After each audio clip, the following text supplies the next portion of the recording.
Waduh, nih MU dan Inter lagi terus menang ya di Europa League ya, Bung Jas. Iya. Nah, menurut kamu kira-kira diatur gak sih ini agar MU dan Inter ketemu di final Europa League musim ini? Loh, bukan diatur dong, Bung. Terus? Mereka kerja keras loh setiap game. Ya, itu dia teman-teman ya. Kita perlu memandang segala sesuatunya secara positif. Bahwa kedua tim, Inter Milan dari Italia dan juga Manchester United dari Inggris sejauh ini di Europa League bekerja keras dalam setiap pertandingan. Contohnya juga kita lihat dalam game sebelumnya MU melawan Lask, walaupun mereka bermain di kandang sendiri, mereka susah payah meraih kemenangan 2-1. Nah, masuk ke game ini nih, Bung Jas, MU melawan Copenhagen yang main di venue netral, MU menangnya cuma 1-0. Udah itu Iya. golnya juga penalti.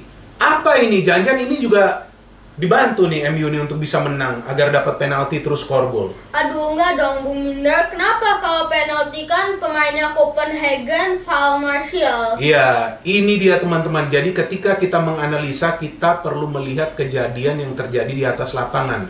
Segala sesuatunya ada statistik dan juga data serta fakta sebagai pendukung.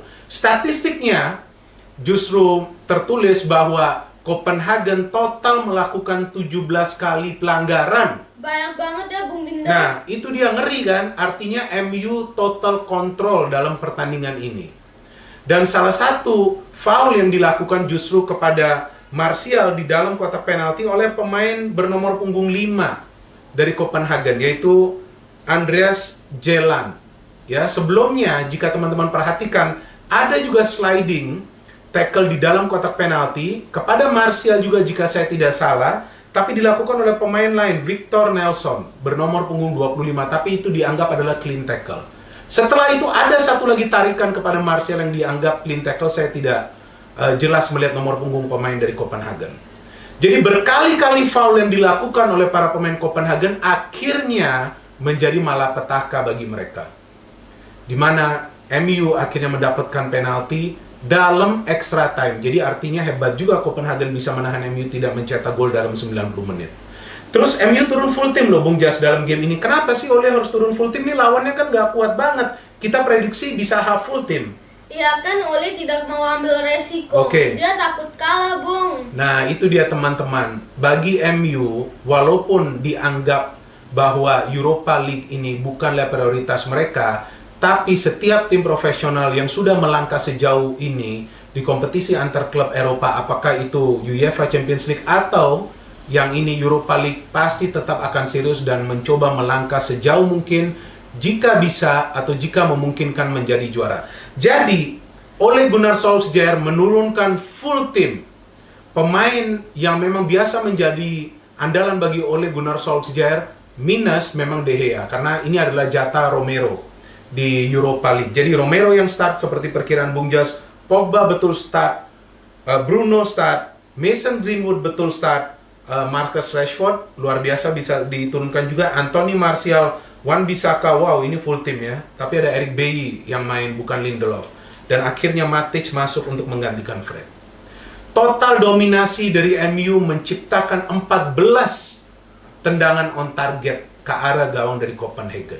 Jadi disinilah kita melihat bahwa permainan dari MU yang begitu dominan juga melumpuhkan kreasi serangan dari Copenhagen.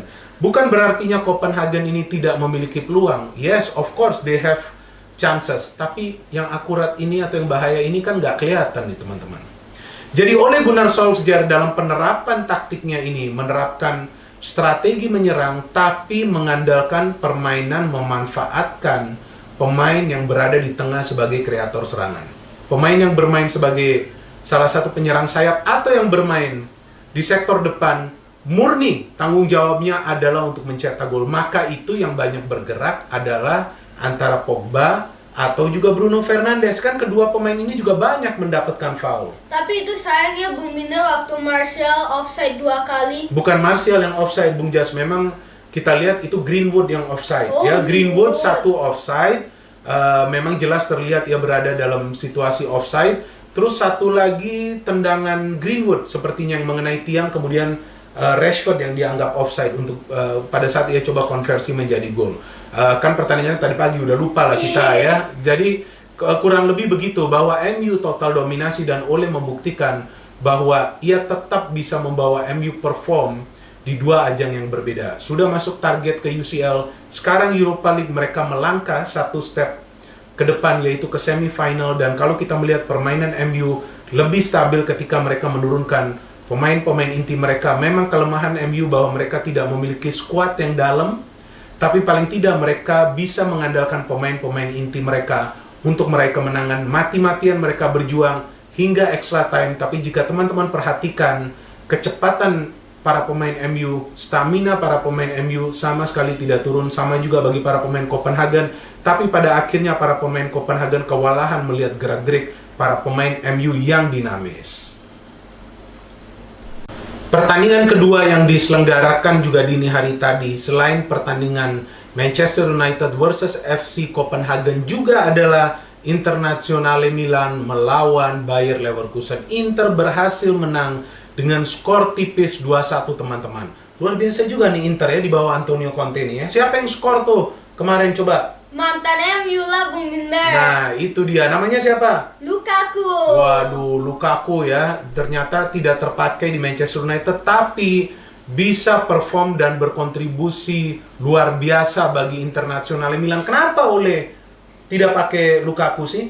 Ya, mungkin karena mereka ada Rashford dan Martial. Ya, mungkin ada Rashford dan Martial. Jadi bukan artinya Ole galak ya? Oh, enggak dong. Kan Dia smile terus. Iya, kamu juga sering smile. Iya, Bung Binder kan juga sering smile. Iya, kita harus tetap masang wajah yang ramah ya, walaupun di dalam pikiran kita juga sudah memiliki keputusan untuk menentukan pilihan kita. Seperti apa yang dilakukan oleh Ole Gunnar Solskjaer. Memang ia tidak memilih Lukaku dan membiarkan Lukaku pergi ke Inter Milan. Bahkan sekarang Sanchez yang sudah tidak akan dipakai lagi oleh Manchester United, bahkan ia sudah pasti akan gabung dengan Inter Milan. Tapi kehadiran Lukaku, kehadiran Lautaro Martinez, kehadiran Alexis Sanchez, ini yang merubah Inter Milan menjadi tim yang atraktif penampilannya. Formasinya juga ini sedikit melelahkan bagi pemain jika bermain 3-5-2. Artinya 3-5-2 ini bukan hanya mengandalkan dua wingback, tapi juga mengandalkan satu gelandang kreator untuk terus naik turun. Sebab dua striker yang biasa dipasangkan di depan ini adalah murni finisher. Beda jika hanya dipasangkan satu striker. Yang memang selalu dimainkan adalah Lukaku dan juga Martinez. Dan terbukti dalam game ini teman-teman, karena Inter ini turun dengan dua penyerang, mereka mendapatkan total 10 peluang, 7 on target. Seharusnya bisa saja Lukaku mencetak 2 gol dalam game ini. Tapi memang penampilan penjaga gawang dari Leverkusen juga bisa dikatakan impresif ya, dimana ia juga melakukan beberapa kali save dalam pertandingan ini. Dan gol Lukaku juga sangat luar biasa. Sambil menjatuhkan diri, kita lihat ia sempat juga dihadang oleh pemain dari Leverkusen, tapi ia masih bisa mencetak gol. Kemudian Barella, siapa yang menyangka Barella bisa mencetak gol dari luar kotak penalti? Tapi kecerdasan dari para pemain Inter, berkat juga tentu masukan-masukan dari Conte yang membuat mereka berani mengambil keputusan dalam saat-saat yang kritis. Artinya pada saat memang terjadi situasi yang memerlukan keputusan yang cepat, maka para pemain Inter tidak membuang-buang waktu. Dan itu yang dilakukan oleh Barella, padahal masih ada Lukaku, ada Martinez, bahkan ada juga kita lihat Ashley yang di sana. Jadi taktik dan strategi dari masing-masing tim ini sangat berpengaruh. Apa yang bisa Leverkusen lakukan?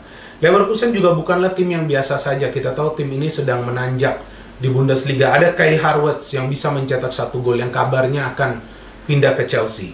Tapi tidak ada lagi yang bisa menandingi lini tengah dari Inter yang perlu dengan pemain-pemain energi tinggi. Tadi saya katakan Barella, ada Brozovic, kemudian jangan lupa De Ambrosio dan Ashley Young. Iya. Ini dua wingback yang kerja keras loh. Kamu suka siapa sih di Inter Milan sebetulnya di antara para pemainnya? Ashley Young dong. Kenapa Ashley Young? Iya kan dia man of the match saya kira. Waduh, man of the match ini pokoknya Ashley Young terus deh bagi Bung Jas. Kenapa bisa dia ya? Ya karena dia kan penting. Iya, penting ya. Dalam formasi 3-5-2, penting juga wingback ini bisa perform. Performnya seperti apa untuk maju mendukung serangan dan juga cepat kembali ke posisinya untuk siap agar tidak ada counter attack dari tim lawan yang bisa dimanfaatkan oleh mereka dengan sudah naiknya wingback untuk support serangan. Nah, dengan kemenangan MU dan juga Inter ini membuat kedua pelatih yang sebetulnya sebelumnya berada dalam tekanan sedikit lega. Apalagi Antonio Conte yang sudah dikabarkan atau dispekulasikan akan dipecat karena pernyataannya mengenai manajemen dari Inter Milan. Tapi keputusan yang memang bijak dari manajemen Inter Milan untuk tidak berbuat sesuatu yang akan menjadi malapetaka bagi tim mereka sendiri atau bisa menjadi bumerang, yaitu dengan memecat Antonio Conte. Mereka pertahankan Antonio Conte dan perlu mereka pertahankan karena Conte melakukan banyak perubahan dalam system of play di mana Inter menjadi tim yang lebih sering menguasai bola dalam setiap game. Mereka juga banyak bisa menciptakan peluang dari setiap game dan 3 center back. Ini sebuah aplikasi formasi yang berani dari Antonio Conte dan ia konsisten dengan formasi ini sepanjang musim Serie A dan juga di Europa League.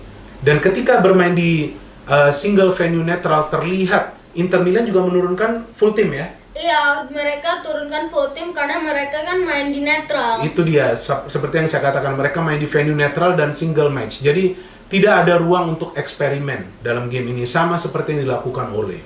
Jadi Ole fokus, Conte fokus, dan kalau kita melihat bagannya, ini mulai mengerucut nih. Sepertinya dua tim ini sepertinya ya bisa ketemu di final, dan itu akan menjadi final yang ideal di Europa League musim ini. Oke, man of the match kamu dari game MU lawan Copenhagen siapa? Kipernya Copenhagen. Kipernya Copenhagen, ingat gak namanya kamu? Aduh, saya sih gak tahu, Bung. Iya, Gak ingat. Iya, betul ya.